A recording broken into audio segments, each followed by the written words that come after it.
start very simply with asking you what is your background. Yes. Simple as that. Yes. I guess if I go right, it's a long way back because I'm quite old. So if I was born in Newcastle, and I guess really art was something I was good at, or felt I was good at from about the age of 7. I was interested. I had good art teachers. I had really good, when you're in a sort of slightly competitive environment at school and you've got some good people around you, it spurs you on to. Yeah. And I had good art teachers, and one of them is still a friend of mine now, and so basically they encouraged me. So in 1979 is when I applied for foundation course, and that's when I went to study art in London.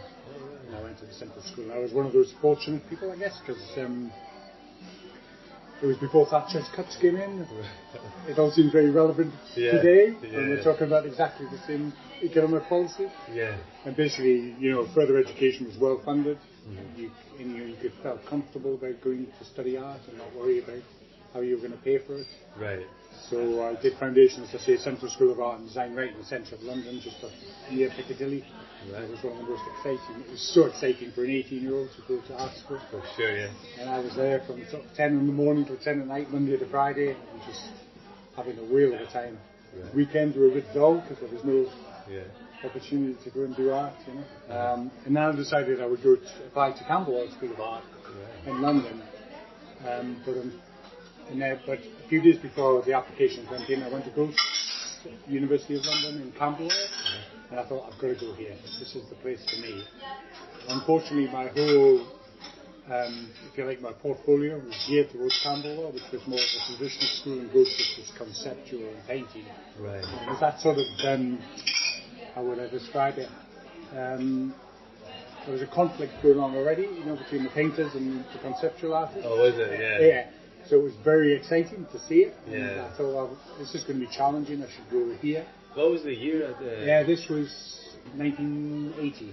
1980, right. Yeah. So I had people like Michael Craig Martin and John Bellamy was teaching, and Berger and Basil Beatty. So there was a good array of quite well-known artists and tutors who were teaching there. So that made it very exciting. Unfortunately, my interview was a disaster, and my portfolio was a disaster. But what I did was I decided I wasn't going to give up. I went home to Newcastle and I worked part-time in a hospital for a year, and basically I put together, with the help of my old art teacher, this most amazing portfolio of big landscape paintings. And I hired a van and I drove to London for my second interview at Goldsmiths, and I think basically within 5 minutes they decided this guy really wants to come here, we'll let him in. Right. Because I think one of the pieces was about 8 feet by 35 feet. Oh, right. Yeah. So it was crazy. I went absolutely over the top. Oh, right. What was the landscape of? It was Alston, which is up in the Pennines, up in Northumberland.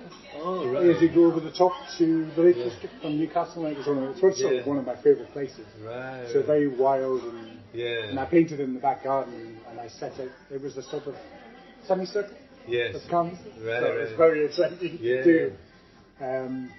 But again, like so much of the work, I never really kept it, which was unfortunate, I think. I see, yeah. But anyway, so I got into Goldsmiths and I loved it. I mean, it was a challenge and it was exciting, and so I was 3 years there and graduated in 1984. Right. And so, So I mean, at that time I thought, well, what am I going to do now? And I applied for a residency back up in Northumberland.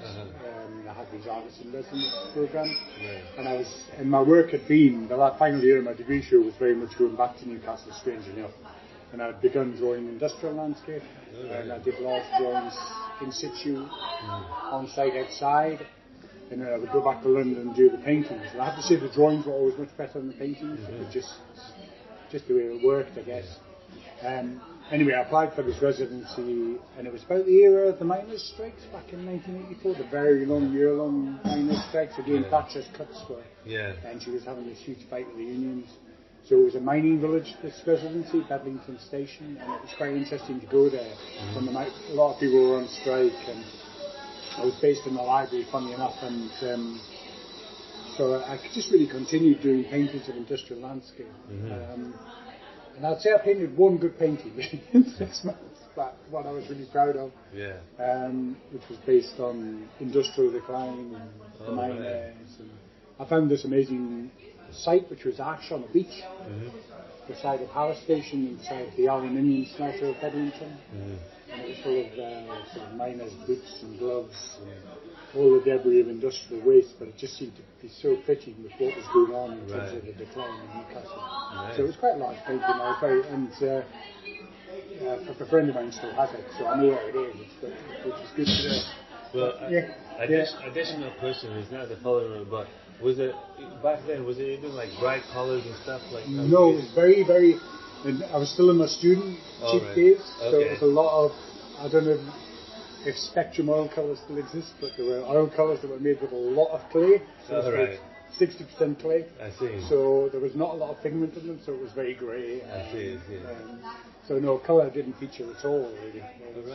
Very, Later on. And colour didn't really feature for many, many years, you know.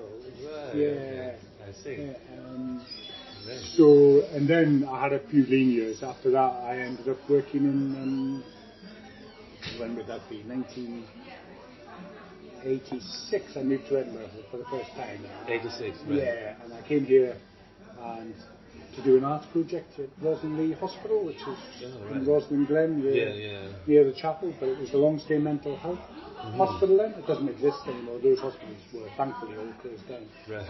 And I was working with an art therapist, and we did working with long-stay mental health patients, and some of them have been there 25 years, which is staggering, really. Yeah. You know, these are people that just really just drifted out of, you know, they've done nothing wrong, but the 25 years of mundaneness, and we came across some real talent, and I can imagine. 2 projects. It was fascinating and really, really good. And then I moved into working with people with, well, I did some evening work as well with people with mental health problems in Barony housing and places like that. And then I worked with adults with learning difficulties. So was it art related as well? Or? Well, there was a bit of art in it, but the art was kind of becoming. It was more like I had to earn a living and survive in Edinburgh. Yeah. So the art kind of went on the back burner, and I was struggling to find a studio and somewhere to work. And I did try to get something, but and I met somebody, my first wife, and got married and started having a family. So at that point, when I moved to the Western Isles, the age of Hebrides. So that would be in 1991. Moved up to the Hebrides, I see. And then I started to do art again. I started drawing in the landscape. So how long were you in Edinburgh before you went? About 6 years.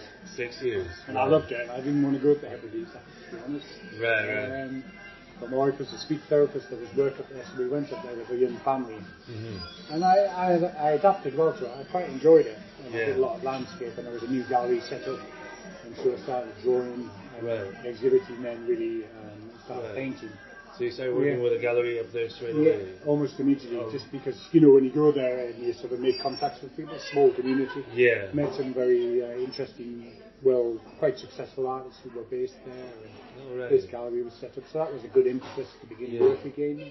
So it had its benefits after all? There was benefits, So it was very much not industrial, but rural landscape. Yeah. So you kind of, I suppose you answered a couple of the questions already, so if you could elaborate maybe a little bit, how did you get into the field, into the industry? Was that the point when you moved? I guess it was really because, you know, it was almost laid on a plate really. I was lucky because this gallery, which was called the Moreland Gallery, was set up by an art teacher on the islands, and it was quite a big space, and she was very enthusiastic to exhibit artists. And I mean, I said to her, look, I've not really exhibited before, shit doesn't matter, that's, you know. And it wasn't long before she saw the drawings and I framed them up and got an exhibition. And one of the advantages there, you do have a commercial spaces work because there's so many visitors go to Hebrides, so you know you're getting people from all over the world, so you almost have a sort of ready market where you have people who are looking for things related to the islands. So really that was the impetus. I mean, I was still I was a house husband looking after 3 children under 5 as well. I also set up a wee framing business for other artists so I could actually earn a bit of money, and then I was doing the art really whenever I had a spare moment, and I was lucky to have a room upstairs in the house as a studio, so but it was a slow process at that point, Yeah. you know, building up and trying to work out what it was I could do and what I could, you know, paint. And I guess I was sort of revisiting other artists I was interested in. But and it really built up over that period of time. And it was almost every year I would be exhibiting, you know, every summer. But it was a slow process, you know. And I've never been. I have to be honest, I've never been financially able to support myself entirely from my painting. Totally from painting, yeah. It is a tricky thing, yeah. It's incredibly tricky. Yeah. I think I understand more now how it could be done. But at the time, I've also had a sort of Puritan's approach to it. I've always seen it as a sort of vocation. And I've always tried to do my best and maybe not follow commercial trends too much, you know, if I hit, you know, I think it's a decision you have to make sometimes. Right. That's interesting. But I think that's true. I think, you know, I understand how other artists do it. Yeah. But it's not necessarily for me, I think. It's almost like a factory production. I'm not. I've always resisted that. I see. Yeah. So, what is the type of art? How do you describe the type of art that you do? I've seen your landscapes, obviously. Is it almost? I think there's been a big change over the piece. I think when I was in the Hebrides, there was a lot of what I would call, if you like, the romantic landscape. You know, like sort of like painting the landscape in terms of weather and in terms of light. It was always about light. I guess light has always been one thing, but also sort of the rhythms of the landscape, the shapes of the landscape. So all those elements are still there, but it was much more. And I was trying to think. There's artists like. I guess when I think of Scottish landscape painters, you think of Joan Eardley with the sort of working outside and very sort of weather orientated. And I was very interested in a Norwegian painter, Ona Fopdal, who paints on the west coast of Norway. And again, it's all very dark, very moody, but all about light. And you know, and it took a while to pick those threads up, but that was really what I was doing. Yeah. And suddenly I feel like now I'm still interested in light and shape, but I think mood. In terms of weather and in terms of it's just gone out the window. I've kind of turned away from that kind of landscape, which you do see a lot of in Scotland. A very traditional sort of Scottish landscape, you know, influenced by the weather. You know, I have to say, what I've seen mostly, everything seems to be very sunny. Yes, you know? Yes, I do tend to, because I'm looking for shadow. I guess I'm looking for sunlight. The light is so obvious. It's like really popping over there, and then the bright color. There isn't really such a thing as you said. It's more light and shadow. But the colours are built up over the last 3 or 4 years, which is quite interesting. A lot of people commented the last exhibition, you know, how colourful it was and how much colour there was, and it was a bit of a surprise to me. And I'm not entirely sure why that's happened, but it's happened. Okay. I'm not over-analysing it. It's just there, and it's built up over maybe the last 3 or 4 years. Right. I have no idea, because I've only seen it for the last 3 or 4 years, so that's all I know. I mean, I did the first exhibition, one of the first exhibitions I did at the Derryfire was called Northern Exposure, and I was very fortunate to have travelled to Iceland, did 2 residencies in Iceland, and I've been up the west coast of Norway, right up to the Arctic Circle, and obviously I did the west coast of Scotland and the Hebrides. So the exhibition was really work related to all those places. Right. So there was a lot of white paint, which is crazy. Yeah. Again, light, but it was all about snow and ice and about that sort of harshness of the landscape. I see. So that was one of the first exhibitions I did. Yeah. And it's really only since returning to Edinburgh in 2019 that city landscape has become my main motif. Before that, I guess it was I was doing, as I say, I went to the borders. Yeah. But again, there was a big change when I went to the borders. It became very much about shape and light. And I was looking at fields, and you know, it was less romantic landscape, more about the structure and the shapes. And I've noticed. Do you have any not experience, but have you trained on architecture at all? It's very, very interesting. So many people have said that. It's the straight lines, it's like so geometrical.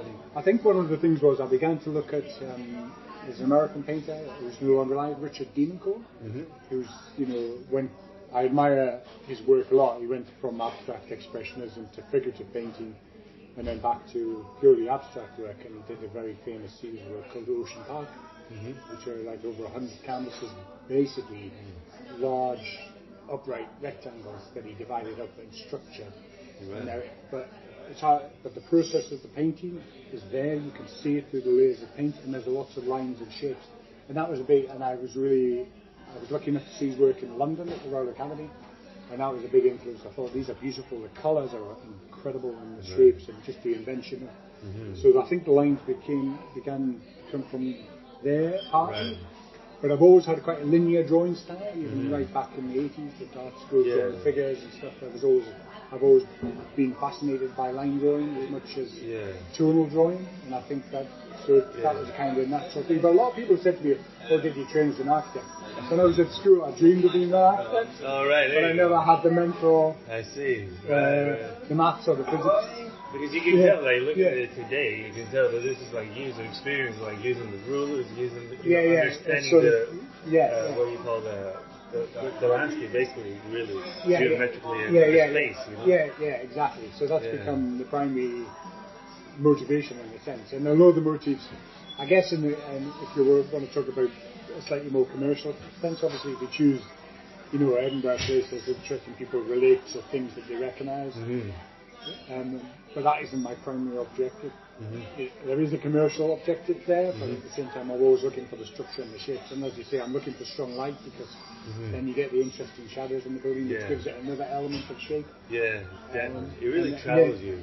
And you sort of almost like connecting the lines of the shadows into, and obviously in shade things disappear, but also you know that things are underneath that shade, so it goes back to the Devencombe where you're layering in the sort of shadows and trying to figure out the different shapes. So that's kind of what's going on in my head. Awesome. But again, and at the moment I'm beginning to think I've been looking at. I think actually, when I think about it, my love of art is also driven by my love of other artists. And what I do is, when I get the opportunity to investigate other artists, I kind of use my own practice to do that to a certain extent. Okay. Does that make sense? So I, there's so many artists over the years I admire and love, and I sort of try to find out a little bit. Right. And it kind of, and I think you assume it. Is that the right word? Into what you do. Yeah. And then hopefully your own personality then comes back on top. Yeah. But I'm always doing that. I'm always looking at other artists, and you discover so much. And that's what makes art great, actually, for me, is just understanding it more and looking at it more and enjoying it more, and hopefully that enthusiasm and passion passes on to other people, and you get it from other people. And that's what makes it great. That's why you want to do art. You don't want to be doing art. Would you say that this is part of your creative process as well? Or other than that, do you have a set routine, or how do you work in general with the creative process? I do have a sort of, routine as much as possible, because I find that in terms of, getting into the studio and making myself get into the studio, but also looking around and, finding the motifs. I use photographs more than I ever did. I used to draw more outside, but I find the photographs are quite useful, and I often go back to the same places and then draw it. And then I try to put layers between the images before the painting and break it down to what it is I'm looking at. Sometimes it goes, I'm too slavish for the motif, and sometimes I'm more inventive on the motif, but it's kind of a challenge all the time with my own personality. I think it's like every artist. Struggling with those things. That makes it fascinating. I think so. Sorry, I forgot the question again. So the creative process is it like? So do you use photograph for references and stuff, as you say? Yes, and I'm looking all the time. Sometimes for, I guess, like almost like a series in a sense, but sometimes that goes a bit off piece. But a series of work. So I'm thinking, and at the moment, obviously, it's very driven towards sort of the Edinburgh. But in my head at the moment, as I say, I'm beginning to think about how people interact with the city more. So I'm thinking about how I might bring more figures into my landscape and use those so they make a certain sort of reference to because it's fascinating when you do walk around and see how people interact with the city. Yeah. You know, and whether it's, you know, they're always on their mobile phones photographing this, they're not looking, or they're, you know, or they're just sitting on a bench and relaxing in the city, or, you know. So I'm beginning to think about how I might incorporate that. But it's early days. You know. I see. Yeah. Well, what and who would you say inspires you? You mentioned a couple of names already, but is there a what as well? Like, so many artists have inspired me. You know, but obviously, as I say, Demonco's been a big influence. And I've been looking at, I've forgotten his name, very famous painter, lives out in Barbados, I think. Barbados? Yeah, he's Scottish, he claims Scottish, he was born in Canada. Oh, the Doig guy.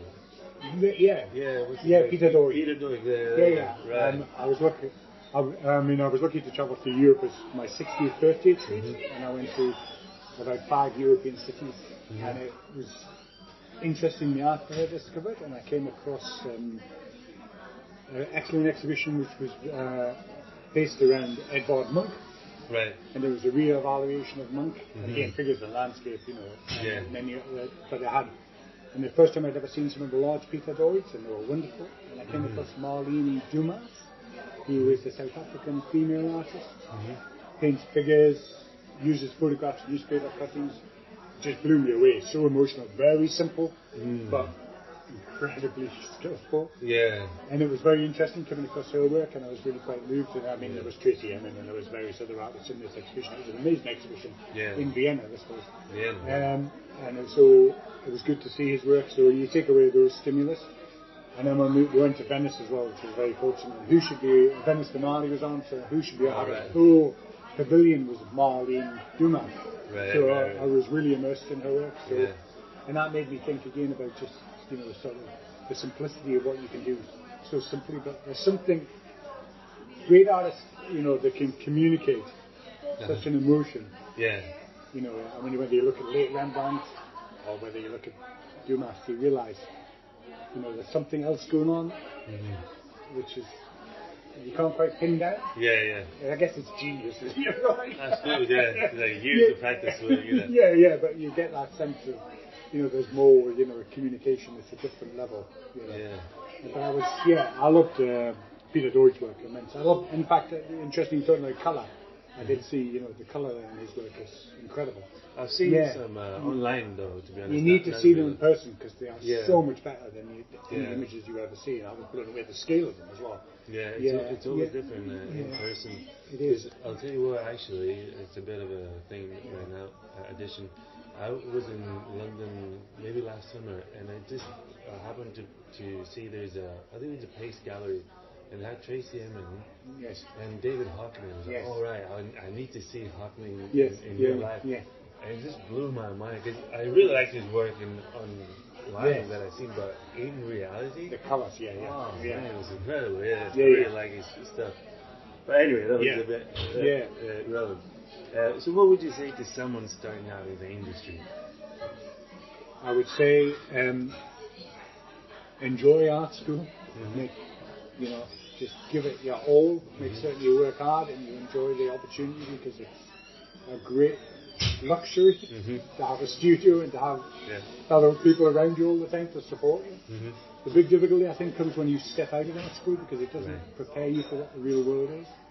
So you have to make a decision then. And I think I've been working in the National Gallery, and I've come across so many talented people who have gone through art school quite recently, and it is that transition from art school to how you make money. So you have to make a decision about what kind of artist you're going to be, and then you have to be so single-minded, I think. And my art teacher used to say, you know, you need to work hard all the time. I didn't really take much notice. So you do need to you have to be quite selfish, I think, and you need to make that time for yourself, and you need to try and find a way to stay creative, and you need to be open, and you need to be visiting, and you need to be going to galleries, and you need to be looking at stuff, I think. I think I think as well, if you make a decision, if you're going to be I think if you hit on something, I think this is advice to myself. If you're doing something and it's working, don't be too quick to change and move into something else. Okay. I think that's what I did. I spent my life moving along, trying different things. Right. Partly because I'm interested in so many different artists and so many different things, and I want to try it out. And that's okay. I mean, it's been great, but I think if you want to be successful, I do think there is a sort of situation where you're almost expected to be something. Maybe that's something you should be aware of, and if you can accept that, that's fine. You know. To sort of like narrow it down and to to stay focused. Yourself a bit. Certainly in the first while until you build up, you know, that reputation. And I think if you want, I mean, I don't think that people collect me as a painter or an artist. And I think the great successful people are collected because of who they are, you know, and then eventually you can be whatever you want to be, you know. But then you're thinking of, you know, you can change and do different things, and people are going to accept it because you have a name. And exactly. But I think if you're sort of more of a, you know, you're like, I would say they're the Premier League artists, and I'm kind of fourth division. Right. You've got to just, you know. That's an analogy. Okay. Yeah. So you've got to almost paint things to a certain extent to appeal, but not, you know. I see. Okay. Does that make sense? Yeah, definitely. Yeah. So, how do you feel about the art scene in Edinburgh? What do you think of that? The art scene in Edinburgh, I think it's good. I think you know, and I think. I mean, obviously, I'm based at St Margaret's House, and the exhibition spaces are there, you know, and that gives you a good impetus as what's going on and how much creativity there is, you know, and you realise how many artists there are, and how many of them are working away, and how many people are creative. I think in terms of, if I was looking at the wider aspect, I think in terms of the commercial galleries and the bigger galleries, I'm a little bit disappointed, because I feel that you don't get, but maybe it's just because Edinburgh's a small town, really. It's a city, it's a small town. We don't get big exhibitions. If you want to see great exhibitions, you've really got to go to London. Definitely, of course. We're not getting, you know. I mean, it's not to say that things like the National Gallery don't have a wonderful collection, and they have a lot of good work and stuff. But you know, I think if you want to see. And I mean, we do get interesting exhibitions. Barbara Hepworth's exhibition, for example, is fantastic. That's come up from Wakefield, but you do need to travel to see wider exhibitions. But I think in terms of the actual number of artists working and then the creative people here, it's amazing, really. I was going to say, I mean, the National Gallery, as I say, I worked there briefly, and they're having an Artists at Work exhibition coming up in October. This October? Yeah, at the National Portrait Gallery, and I believe, I mean, I'm lucky enough to have one piece in, because I think there's like 127 different creative people, so that gives an overview of just, you know, and I think that's something maybe you should go and have a look at, and just to get a sense of all these people who are working but trying to do something creative. Is it a portrait that you've done for that? It's a landscape. One of the cityscapes, one of the early ones. But it's interesting to see. Because it's just basically, I think it'll be photograph, sculpture, video, it'll be everything. But it shows you that from recent graduates to people that just take pictures for fun. I'm never going to check it out myself. So, and why Edinburgh now? I've always loved it. Right. Yeah, I mean, when I was here in '96, I think it's a small city, so it's manageable in terms of getting around and getting to know. It's incredibly beautiful. I mean, you know, and I think when you go away, like when I travelled through Europe recently and you come back, you realise how beautiful Edinburgh is. It really gives you it's pretty good here as well, you know. You know, and also when I was first here, it was a city that you can get out of easily. You've got countryside on either side if you want to go, and you know, it's easy to get out of. And London was not like London was incredibly claustrophobic. It would take you an hour and a half to get out if you wanted to see anything, and then it would be flat countryside. Whereas here, you know, an hour and a half, 2 hours, you can be walking up Monroe. You know, so you know it has that. You know, it obviously has a great art scene. I love the festival. I know a lot of people knock it all the time. I think the Fringe. The Fringe and the festival. People knock it all the time. I think it's wonderful. I think so. You know, it brings a huge energy and a huge. You know, I mean, it has its problems. I understand all those, but you know, let's address the problems. Let's not throw the thing out. You know, because it is, you know. I think so. And I mean, So I think basically I love Edinburgh because I love culture, I love looking at art, I love music, I love, you know, and Edinburgh gives you those things and you can access it quite easily. You're not competing quite as much as if you were, say, in London to get tickets for staff or whatever. You know? And as I say, it's manageable in terms of scale. And, you know, you meet people on the street. Very much. Who you know. Yeah. Whereas in London, I think I met one person out of context in 5 years. Really? Yeah, because it's so big and so, you know what I mean. So I think, Nice. Yeah, I love it. Yeah. Okay, and the last question is: it seems to be try to have a philosophical spring to the whole thing, or at least try to show the philosophy people embody through the work. What is a quote that you like to share that you? A quote. Whether it's yours, it could be a lyric, it could be anything. At least nowadays, because those things sort of like. That's a good question. I think. I think I was trying to think. It's a quote from David Cohen, really, but I've forgotten it. Actually. All right. I can send it to you. You can send it. Yeah. It's it's just about the practice of art, Nice. Yeah. I'll look it up and get it right. Yeah. Excellent. Yeah. Awesome. Yeah. So that'd be it for now with this.